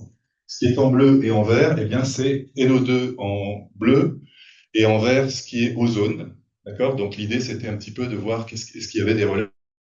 Bon, j'avais une petite idée de ce qui pouvait arriver, mais il se trouve que c'est assez étonnant. Donc, évidemment, vous voyez tous qu'il y a deux courbes qui, là, pour le coup, se suivent vraiment très, très fidèlement. C'est La salle, la jaune et verte, c'est-à-dire l'ozone, et enfin, la jaune, température, et l'ozone, c'est-à-dire la verte, c'est-à-dire l'ozone. Bon, pour le NO2, c'est moins évident que ça. Voilà. Pour le NO2, c'est moins évident que ça, même si on aurait tendance à penser que quand le NO2 est faible, le O3 a l'air d'être élevé, mais c'est pas systématique. Voilà, c'est pas... Alors, je me suis dit, bon, avec la petite casquette de prof de maths, je suis allé voir s'il n'y avait pas des corrélations, voilà, et donc, les corrélations, donc ne prenez pas peur, hein, c'est une petite matrice de corrélation, tout va bien. Donc en fait, ce qu'il faut voir, par exemple, c'est que quand vous avez le 69 là, qui est sur le côté, en fait, c'est une espèce de coefficient. En fait, il faut le voir comme un 0,69. Au max, il peut être égal à 1, au min à -1. Et donc, c'est la corrélation entre la température extérieure et l'ozone. Donc clairement, 0,69, 0,70, ça veut dire qu'on est très corrélé. Bon, ce dont on se doutait, on est très corrélé positivement. C'est-à-dire que plus la température est élevée, plus l'ozone monte. Et inversement, vous voyez le moins 37, c'est bien ça. Et bien là, c'est la corrélation entre ozone et NO2, où il y a une corrélation, c'est si faible que ça, moins 37, et qui est négative. Donc, quand le NO2 se crée, le O3 diminue, et inversement. Évidemment, aucune corrélation. D'ailleurs, il n'y en avait pas vraiment attendu entre la température et le NO2. Voilà. Et alors, j'ai voulu donc essayer de chiffrer en mode influence sur la pollution de l'air. Donc, alors, j'espère que je ne vais pas trop dire de bêtises là encore, mais en tout cas, statistiquement parlant, on a une magnifique droite de régression, un intervalle de fluctuation qui est quand même très étroit. C'est-à-dire qu'on est à 95%, c'est les 95% sur l'équation de la droite bleue. Et donc, cette droite bleue, elle nous dit que plus 1 degré, ça fait environ 3,5 microgrammes par mètre cube en plus. Donc, effectivement, c'est pas rien. Hein, quand on passe de 20 à 40 degrés, vous imaginez, ça fait 20 fois 3,5, j'ai dit 70 microgrammes par mètre cube, ce qui est pas rien. Voilà, donc ensuite, alors je suis très positif, je mets des pouces partout, donc on est très content d'avoir atteint plein d'objectifs. Alors, deuxième point, les associations locales, oui, moi j'étais content parce que Albi Vers Demain s'est déplacé. On a fait une journée avec Lydie et Léonie, donc, qui je trouve a été quand même très positive. Moi, je suis content de découvrir, d'avoir des contacts avec des gens de FNE, avec des gens de l'ATMO Occitanie, évidemment. C'est intéressant. J'espère qu'on a réussi à installer le matériel de mesure avec succès, Lydie. Voilà, le côté traitement des données, bon, moi, c'est pas ce qui me gênait le plus, c'est une dimension plutôt Chapelaine, ça. Et après, évidemment, content que on ait pu faire un rapport, quelque chose qui tienne à la route, construire ça collectivement. Et donc, quand même, des interrogations. Voilà, donc le choix de la période de mesure et de la durée, elle a été justifiée, mais c'est clair qu'on ne peut pas rivaliser avec du matériel mis toute l'année. Voilà. Le choix des sites, voilà, donc moi je me suis fait avoir, hein, clairement. Voilà. Alors j'avais une idée sur un site de l'autre côté, mais on s'est dit, bah, non. Mais bon, d'un autre côté, ça a peut-être permis de montrer que la pénétrante était très polluante. Bon, c'est l'impression que j'ai donnée. Évidemment, le traitement des données, ben, je trouve que c'était très bien assisté par la plateforme QNAC. Par contre, ce que je déplore, c'est qu'un an après, on n'y a plus du tout accès. Donc, j'ai essayé d'y retourner, je voulais faire un truc, et ben non. Donc ça, c'est un peu embêtant. Intégrer des données locales de santé, moi je trouvais ça intéressant. C'est lié à un projet que j'ai fait il y a 3 ans avec Saclay dans le cadre d'un DU et où justement on avait dans l'ensemble des paramètres aussi accès à des données de santé type comment dirais-je, asthme chronique, PPOC, ce genre de choses-là. Donc on m'a dit qu'effectivement les données de santé c'est jamais facile à obtenir, hein. Et interaction avec d'autres partenaires, ben oui, évidemment, si on pouvait aller chercher, je sais pas, des France, d'autres, peut-être c'est un petit peu plus actifs là-dessus. Et donc, une dernière slide. Voilà. Et donc, quelques remerciements. Merci à tous. Je vais essayer de vous décrire cette nouvelle surveillance Atmo-Occitanie, donc la surveillance des poulets. C'est un projet que l'on porte depuis maintenant à peu près 4 ans, qui a été initié avec un appui de l'ARS Occitanie à la base, qui nous a suivis là-dessus. Comme pour toutes les thématiques, on a besoin d'un financement pour pouvoir aborder de nouveaux sujets d'études et les pollens bénéficiaient justement de cet accompagnement ARS. L'ARS nous a mis sur la thématique. Je vous ai donné les 3 axes qui étaient attendus. C'était d'abord un besoin d'information. Il y avait beaucoup de startups qui se lançaient, un acteur historique dont l'indicateur n'était plus forcément très clair, et il y avait besoin d'avoir une information de qualité homogène sur l'ensemble du territoire Occitanie, qu'on puisse expliquer aussi scientifiquement, tout simplement. L'ancien indice était un indice opaque, dont s'était ému la Direction générale de la santé. Il y avait un besoin de transparence. Derrière, bien évidemment, il y avait le cœur du travail, c'était réaliser une prévision. Jusqu'alors, on avait des capteurs qui étaient installés, qui étaient mesurés après avoir fonctionné pendant une semaine, qui étaient analysés par l'humain. Tout ça prenait du temps et on se retrouvait avec une donnée terrain qui arrivait presque 14 jours après la mesure. Un bulletin était diffusé grâce à l'expérience du RNSA, mais il n'y avait pas vraiment de prévision, de modélisation qui permettent d'avoir quelques jours auparavant la situation à venir, ce qui est très important pour que les patients puissent prendre en amont des traitements notamment qui leur permettent de mieux passer cette période à enjeu. Et derrière, l'axe qui était porté aussi par ce projet ARS, c'était d'impliquer le citoyen dans la surveillance. Il y a beaucoup de personnes que l'on sait allergiques, près d'un tiers de la population adulte. Il y en a beaucoup qui s'ignorent également. Arriver à mobiliser, à embarquer les citoyens avec nous, c'est les amener aussi à se questionner et à s'interroger sur leur propre rapport au pollen et à l'allergie. C'est un projet que l'on a voulu dès le départ inclusif et régional, et pour lequel on a essayé de mobiliser tous les acteurs, notamment d'Occitanie, que l'on a pu rassembler, à la fois du côté botaniste, du côté également de la recherche universitaire, mais bien sûr des professionnels de santé. Et c'était assez difficile, accompagné par des allergologues du côté de Toulouse et du côté de Montpellier, qui dialoguent ensemble pour le plus. Et puis des collectivités avec lesquelles on travaille depuis des années et qui souhaitaient également venir sur cette thématique. J'ai rajouté en bas l'Observatoire citoyen qui a été conçu avec PlanNet et qui nous permet justement d'élargir les acteurs qui participent à ce projet-là. Jusqu'en 2024, justement, vous aviez ça. Vous aviez une carte qui était diffusée au niveau national avec une information par département. La carte était mise à jour une fois par semaine.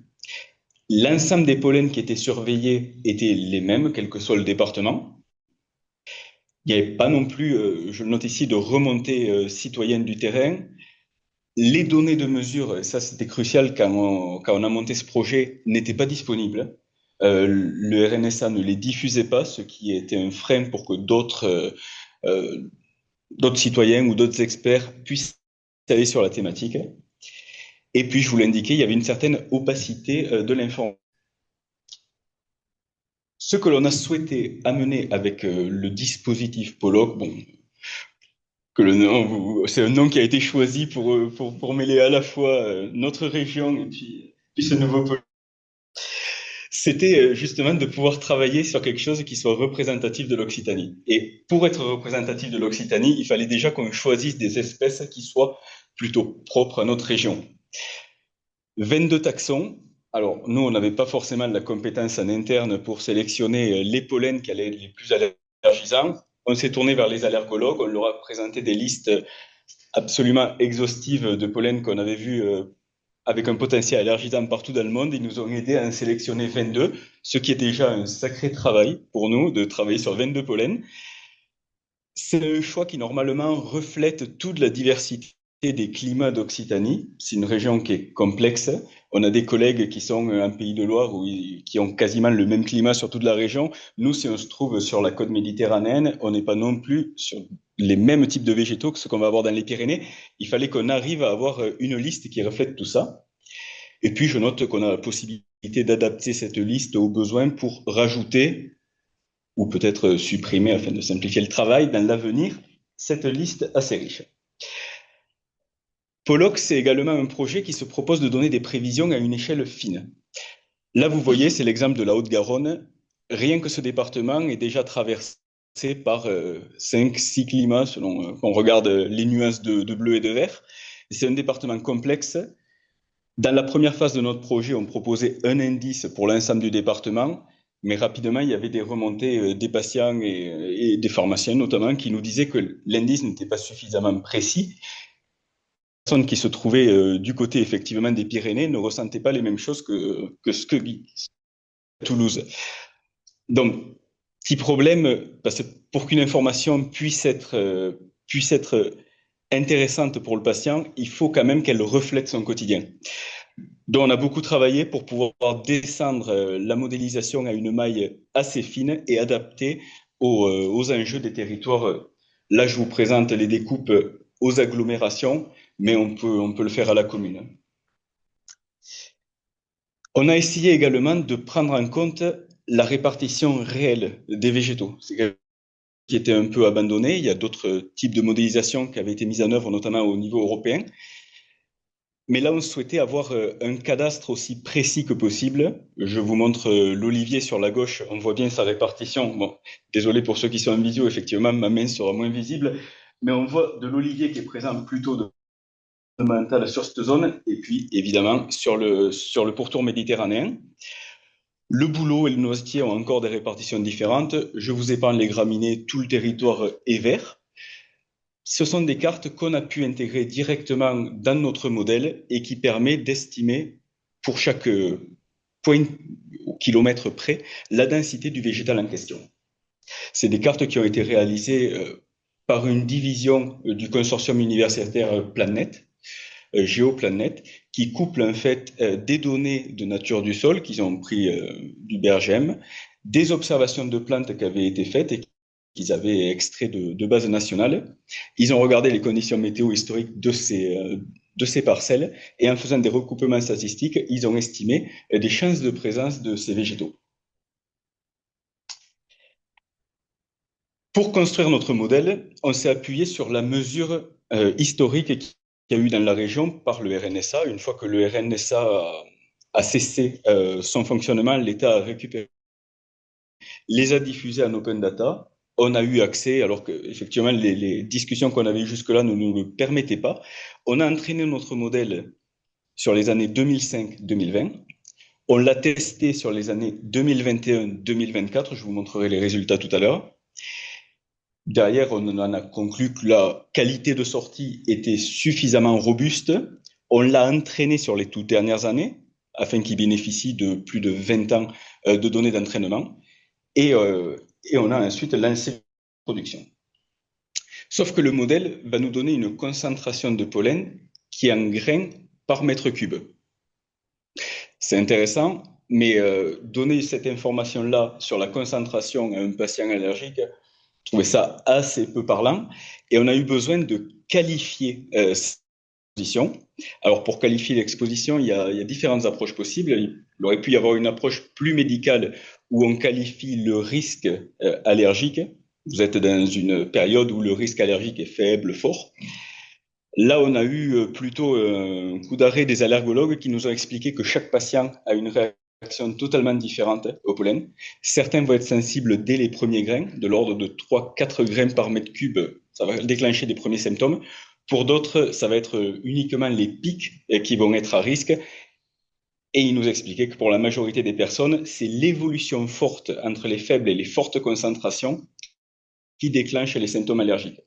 Donc, plutôt que de partir sur des terminologies médicales que nous ne pouvions pas assumer, nous avons utilisé ce qui se fait dans les réseaux espagnols, dans les réseaux italiens, c'est-à-dire fournir un indice qui donne une information sur la concentration. La concentration est faible, modérée, nulle, faible, moyenne ou élevée. Voilà, on s'est restreint à 4 niveaux pour que l'indice soit aussi simple que possible et qu'un adolescent puisse avoir l'information sans avoir 6, 7 niveaux qui dilueraient complètement l'intérêt de l'information comme public. Ça aussi, c'était une attente des allergologues qui nous disaient que pour eux, pour communiquer, ils avaient besoin d'un indicateur qui reste simple et qui reste justifiable, d'où les échelles espagnoles et italiennes qu'on a retenues. C'est la slide un peu plus technique de construction des modèles, pour que la suivante est pas mal également. L'IA au service de la santé, le titre vendeur. Donc, pour la construction de notre modèle, on est parti des données historiques de mesure, comme je vous le dis, des données de répartition des végétaux, des données de l'Observatoire des floraisons, que je vous présenterai tout à l'heure, et bien sûr des données météo. C'est les données météo que nous calculons chaque jour en interne, qui servent pour nos modèles également qualité de l'air, parler de l'ozone, des PM2,5. Tout cela, on le modélise au quotidien avec un modèle qui tourne en interne et qui offre des données météo. On recueille ces données météo. On prend aussi des modèles externes qui existent pour certains pollens. Ils existent européennes, c'est le programme Copernicus, SILAM. Et puis l'INRAE, on est partenaire avec l'INRAE qui nous fournit de la donnée de modélisation Cyprès. Alors on a notre propre modèle, mais ça nous permet de confronter les sorties. On couple tout ça et chaque jour des concentrations sont prévues. Là aussi, on n'a pas réinventé la roue, on a fait comme pour la qualité de l'air. On ne souhaite pas diffuser directement les sorties de nos modèles. On a des équipes de prévisionnistes, des prévisionnistes qui sont d'astreinte aussi, les week-ends et jours fériés, qui vont observer ces concentrations, l'indice prévu sur l'ensemble des territoires et qui les valider, les invalider, les expertiser avant qu'on les publie. Là, c'est les premiers résultats un peu techniques qu'on a eus avec nos modèles. Alors, les scores, les métriques de modélisation que je vous montre sont pollen qui sont particulièrement à risque. Vous avez en rouge les concentrations qui ont été mesurées au cours de ces années. Bon, ça reprend 2000, si mes yeux sont bons sur cet écran, 2021, 22, 23, etc. Les concentrations mesurées et les concentrations modélisées en bleu. Ce qui nous importait, c'était pas forcément les pics de plus forte intensité, quoique on retrouve à peu près une bonne corrélation. C'était surtout le début et la fin de saison. C'est là que les risques commencent et qu'on avait besoin d'annoncer avec la meilleure précision possible la présence de pollen. Alors on voit que le score est particulièrement bon pour les graminées, et très bon aussi pour l'ambroisie et le cyprès. On pourra revenir dessus si vous avez d'autres questions. On a les sorties pour les autres modèles. Et donc, comme je vous l'expliquais, chaque matin, notre modèle fournit, vous le voyez sous forme graphique, une carte avec un indice pour chaque territoire. C'est ce que voient nos prévisionnistes. Ils peuvent faire dérouler la liste des veines de pollen. Ils font dérouler, c'est pas qu'ils peuvent, ils le font. Et ils vérifient à chaque fois, pour la journée et le lendemain, les sorties modèles. Ils comparent ça avec la courbe que vous avez sur la diapo, qui est la courbe historique de mesure.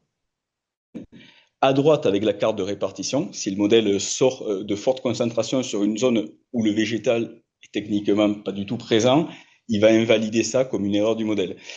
Et en dessous, à gauche, vous avez une carte qui est très importante, c'est la carte des observations de terrain qui sont faites par des citoyens via l'Observatoire des floraisons. Là, vous voyez qu'il y a 3 territoires sur lesquels ce jour-là, ce taxon qui était, malheureusement c'est écrit trop petit, qui était peut-être les graminées, a été observé. C'est souvent le plus utile, c'est un début de saison. Lorsque le modèle a du mal à identifier le premier jour de floraison, s'il y a une observation de terrain, le prévisionniste est sûr qu'une fleur a été observée et il va mettre les territoires au moins un indice. Là, c'est un peu pour la cuisine interne de ce qu'on fait au quotidien. L'observatoire des floraisons, on y vient, c'est une des spécificités de ce projet. Alors, vous connaissez peut-être l'application Planète, on la connaissait de notre côté, et on s'est dit que si elle arrivait à identifier des plantes via différents organes, dont la fleur, pouvait être intéressant en fait de recueillir ces photos de fleurs qui étaient réalisées et datées pour essayer de les intégrer à notre modèle. Alors Planète était très intéressés, leur application à la base sert simplement à reconnaître des plantes. Ils étaient très intéressés par ce détournement. Pour nous, on a appris, ce faisant, qu'ils étaient basés à Montpellier, donc c'était un acteur local, qu'ils étaient aussi un consortium universitaire et que tout est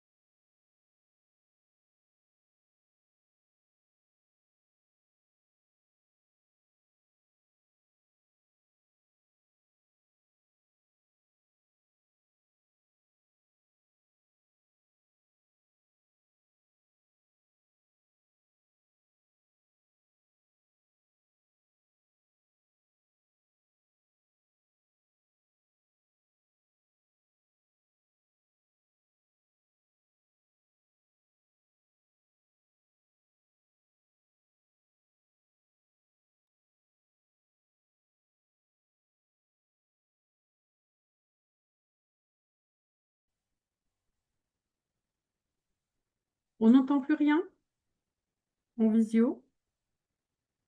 C'est revenu pour vous? Voilà, à l'instant. D'accord, mais alors je vais peut-être reprendre et rembobiner ce qui s'est passé.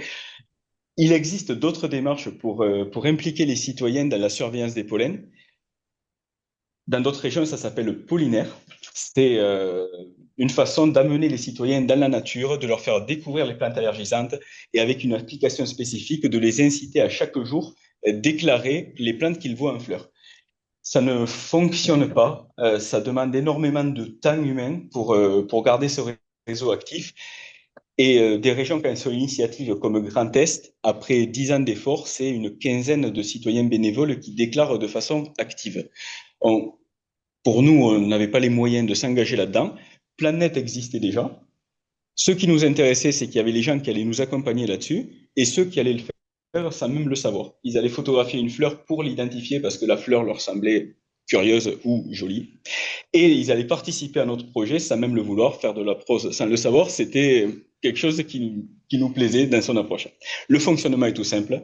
Vous installez Planète sur votre téléphone, si vous ne l'avez pas déjà. Vous vérifiez la liste des pollens allergisants que l'on surveille. C'est la liste des 22 que je vous ai montré. Là, c'est un peu plus détaillé. Vous observez autour de vous si l'un de ces végétales est en fleur. Alors, plus c'est tôt dans la saison, mieux c'est. Mais la masse d'observation fait qu'il y a un intérêt à prendre la fleur à tout moment. Derrière, vous photographiez la fleur, vous validez sa reconnaissance par l'appli. Merci, on s'occupe du reste. La formule est un peu brutale, mais c'est un peu ce qu'on fait. Alors, j'allais vous faire une démonstration en direct qui va être très parlante pour les personnes en visio, et je m'en excuse par avance. Je vous décris la marche à suivre. Alors, j'ouvre mon application Planète. Voilà. Je mets identification. Je choisis l'appareil photo, j'ai un plantain en main. Je clique sur mon plantain, je mets utiliser, je sélectionne fleur, même si elle a déjà vécu, et là ça reconnaît un plantain argenté. Et ça y est, c'est arrivé en bas. Voilà le fonctionnement très schématique de notre observatoire des floraisons. Pardon ? Il y a un groupe, non, en fait, c'est ouvert à tous. En fait, c'est tout utilisateur qu'ils soient raccrochés, évidemment, botanisateurs ou citoyens lambda, à la capacité de déclarer.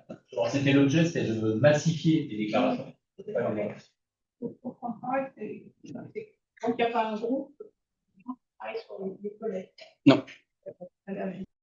On relie, pas tous les jours, mais chaque heure, dans les bases directes de la planète, toutes les observations de fleurs qui sont faites, et on les filtre pour ne retenir que celles qui concernent les végétaux qu'on surveille. Que toutes, mais on retient que celles-ci. On les stocke toutes parce qu'à terme, on pourrait potentiellement rajouter des espèces et on n'a pas envie de se priver d'un historique de base. Alors, la slide ne passe plus. Non, non, ça décale un peu de la vidéo. Tac, c'est bon. Alors, les premiers résultats qu'on a lancés, c'est-à-dire il y a 1 an et demi, on a eu dans les 2000 observations pour les fleurs qui nous intéressent exclusivement. À droite, je vous ai mis des observations de graminées. C'est un peu de la triche, c'est clairement ce qui est le plus observé. Là, vous avez 900 observations. Mais c'était pour vous montrer que, mis à part la zone de Rodez, ça couvre à peu près toute la région. Plus sur le littoral méditerranéen. Les graminées, il y en a qui sont très spectaculaires, donc ça incite des personnes à les étudier aussi par curiosité. On n'a plus de partage d'écran, pardon. Ah.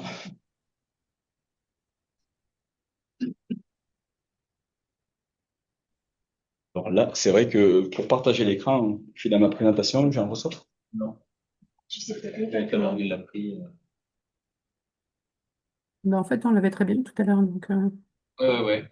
vous avez su faire sans problème. Je te laisse passer, c'est bon. Essaye de chercher Alexandre. Ah, la souris marchait, mais tout à l'heure. Non, là, le pointeur ne fonctionne pas. Je vais- On va revenir sur partage d'écran, le zoom, il est en bas. Ben, normalement, il y a une icône en bas, Oui, on partagée. arrive. On arrive. Écran, c'est celui-là. Normalement, vous Oui. l'avez. S'il va apparaître à nouveau. Ça devrait être bon, là? C'est bon. C'est Merci. bon? Voilà. Allez, parfait. On va mettre le partage en mode lecture, peut-être. On finit comme ça. Oui, je peux finir comme ça aussi, mais c'est vrai aussi que... Il est en bas. Hop, j'arrive. Shift F5. Tac. Allez, parfait, merci. Merci Pierre. Donc, c'est un projet qui a déjà un impact concret. On l'utilise au quotidien pour affiner nos prévisions grâce aux cartes que je vous montrais. On vérifie également, ça a permis de vérifier les périodes de nos modèles, le calage justement des modèles, et ça offre une meilleure connaissance sur la répartition précise des végétaux. Ça nous aide, ça aide Planète aussi, qui finalement avait assez peu de photos de fleurs pour certaines espèces et qui était intéressé aussi pour agrandir sa base, ce faisant. On a développé aussi une communication autour de cette thématique pour faire connaître cet observatoire. C'est la réalisation de flyers, la diffusion d'actualités sur LinkedIn notamment. Cette initiative est relayée par des personnes des espaces verts dans les agglo-partenaires auprès de direction de la santé. Et c'était également l'occasion de mobiliser certaines associations partenaires. Alors là, je vous ai mis un QR code qui conduit directement vers les flyers, mais vous les retrouverez facilement sur notre site. Et puis, une fois qu'on a produit toute cette donnée, la donnée de l'observatoire, la donnée de la modélisation, l'enjeu, c'est de la diffuser. C'est une donnée complexe. On a une information pour chaque agglomération, une pour 22 pollens, pour la journée, pour le lendemain. Ça fait une variété d'informations très complexes. Il faut arriver à la synthétiser pour la rendre intelligible par tous, notamment par les plus jeunes. C'est ce qu'on a essayé de faire. Alors, c'est plutôt vous qui nous direz si on a réussi, grâce à notre site internet qu'on a fait. Alors, sur la page principale, dorénavant, la page de la région, vous avez l'indice qualité de l'air et l'indice pollen. Un switch permet de passer de l'un à l'autre. Vous cliquez sur un territoire, vous arrivez comme ça avec le détail. On a mis 3 vignettes pour pas surcharger la carte, hein, mais au passage du pointeur, vous avez l'indice principal. L'indice principal, c'est le plus dégradé de tous les indices de pollen. Et quand vous cliquez dessus, vous avez, pour chaque territoire, vous pouvez chercher votre commune précisément, la situation des 22 pollens qu'on surveille pour la journée, pour le lendemain, ainsi que la courbe courbe historique de mesure avec un petit point dessus pour savoir où on se situe, si on peut souffler parce qu'on sort de la saison ou si au contraire on va y rentrer. C'était notre volonté. Vous pouvez sélectionner aussi vos pollens favoris, si j'ose dire, qui vont remonter systématiquement en haut et que vous retrouverez à chacune de vos visites. Puis derrière, en plus du site internet, vous pouvez recevoir directement dans votre boîte mail une prévision quotidienne qui reprend exactement le même modèle. Vous pouvez en recevoir 2 si vous le souhaitez aussi, vous abonner à toutes celles qui vous intéressent, une pour chez vous, une pour votre lieu de travail, pour connaître votre exposition tout au long de la journée. Il y a une vignette de prévision, là c'est plutôt pour l'institutionnel, les personnes qui auraient un site internet. C'est des vignettes HTML qui vont directement s'inclure dans le code de la page. Il est toujours intéressant de diffuser qualité de l'air et pollen simultanément pour voir l'interaction entre les deux. Voilà, c'est mis à jour automatiquement chaque. Et puis communiquer, c'est également des échanges réguliers comme celui d'aujourd'hui. C'est des conférences de presse, c'est des supports que l'on publie. Mais le projet ne s'arrête pas là. Des développements sont en cours, notamment le retour de la mesure. Parce que depuis qu'on a lancé ce 4 ans, la situation a drastiquement changé. Le RNSA, la mesure, a donc cessé ses activités. Et l'État, en mars 2026, a désigné les associations agréées de surveillance de la qualité de l'air comme l'acteur en charge de la coordination de la surveillance des pollens. Ils ont oublié de mettre le chèque associé, mais nous sommes désignés en tout cas pour la surveillance. Ça nous oblige à remettre en place de la mesure, ne serait-ce que pour vérifier que les sorties de nos modèles ne dérivent pas dans le temps. Également pour mieux connaître la situation sur des territoires qui n'ont jamais été ciblés par la mesure. Quand le RNSA a cessé ses activités, il y avait 5 sites en Occitanie, dont par exemple celui de Toulouse qui ne fonctionnait plus depuis plus d'1 an. Là, il y a besoin de relancer quelque chose pour vraiment valider. Il y avait le souci tout à l'heure pour les pesticides, qui sont des prélèvements très coûteux. Les pollens, c'est un peu la même chose. Ce sont des mesures donc, qui sont faites avec une bande qui, pendant une semaine, va tourner et capter tous les pollens qui sont dans l'air. Donc, ça demande à un technicien d'aller sur place chaque semaine. Et puis, les graines de pollen sont comptées au microscope, grain par grain. Ça demande aussi un temps énorme. Une seule personne à temps plein peut se charger de 5 capteurs. C'est un coût d'analyse certain. On parle de 15 000 € par capteur juste pour l'analyse. Donc, s'il y a les déplacements sur site, on double. Ce qui fait que là aussi, on est à la recherche d'accompagnement, de financement. Nos partenaires sont déjà sollicités pour beaucoup de thématiques, donc on essaie d'ouvrir l'horizon là-dessus. Et on essaye également, vu que c'est quand même une attente, de réduire les coûts et les délais.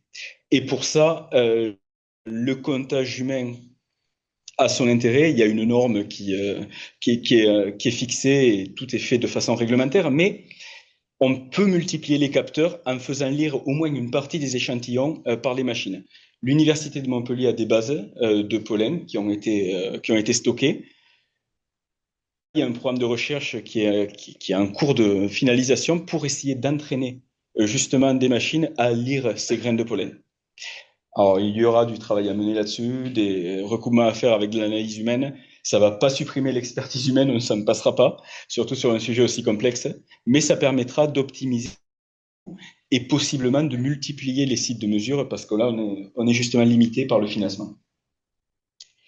Et puis des développements aussi côté modélisation. Alors, on a des nouvelles variables à intégrer. On doit prendre en compte des points de comptage supplémentaires qu'on a obtenus avec des partenariats. On développe des partenariats avec Andorre qui organise ses propres comptages. Et puis, on va intégrer de façon automatique les données d'observation planète dans le modèle. Aujourd'hui, ça nous sert pour caler les modèles au quotidien pour valider les prévisions. Mais vu la massification des observations, on va prochainement les intégrer automatiquement dans le modèle. Alors, la rupture Pollock, c'est un titre de communication qui nous permet d'introduire cette slide qui vous montre l'avant-après. Donc, on passe de l'hebdomadaire au quotidien pour la journée le lendemain. Bientôt, Là, c'est surtout la météo qui devient difficile à prévoir, mais c'est un axe sur lequel on travaille parce qu'il est très important. Les patients consultant avec une fréquence qui est propre à leur situation, mais qui consultent pas tous les jours leur allergologue, ont besoin de savoir vraiment en avance que la saison va débuter. On est passé d'une liste de pollen commun à toute la France à 22 pollens propres à notre région, d'une info départementale à une info communale, d'une absence, quasi-absence de modélisation, c'était uniquement une modée pour quelques taxons, à un modèle statistique. Pas d'intégration des prévis météo, là ça fait partie du cœur du projet. C'est des données aussi, je vous l'indique, qui sont validées quotidiennement, et de peu d'observations ou pas d'observations citoyennes à cet observatoire des floraisons, qui est inédit en France, en tout cas pour les pollens, donc on se jette quelques fleurs. Mais voilà, j'espère que c'était assez clair. J'ai fait le slide que j'avais prévu.